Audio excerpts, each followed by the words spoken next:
When you have multiple keyframes on a property, you can slow the entire animation down or speed it up by using the following method. Now, if you just have two keyframes, it's easy. You just separate the keyframes away from each other and then the animation will be slower, or you bring them closer to each other and it will be faster. But what if you have more than two keyframes? That's what I'm going to show you in this tutorial. So first, I'm going to press Command A to select everything, and then I'll press the letter U that will hide all the keyframes, and then U again to reveal them. So I can now see all the keyframes I created.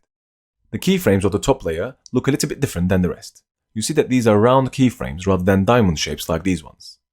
This is because I pasted this path from Illustrator, and by default, when you paste a path from Illustrator, they come in as what's called rowing keyframes, which means if I click on this last keyframe and then drag this out, you see all the keyframes will stretch out at the same time.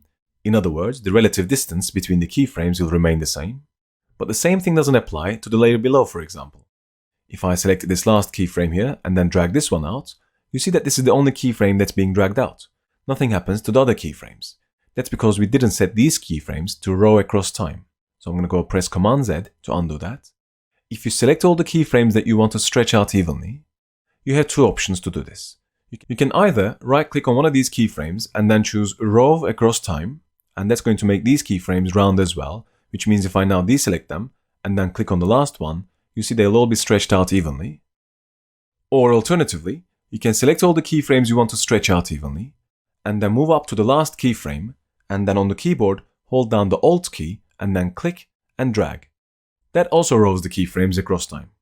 So you have three options. You either paste the path from Illustrator, which will automatically come in as row keyframes, or you can select the keyframes and then right-click and choose row keyframes across time, or you can select all the keyframes and then hold down Alt and then click on the last one and drag it right to row them across time again. Being able to slow down or speed up an animation when you have more than two keyframes is going to be extremely useful when it comes to editing the existing animations.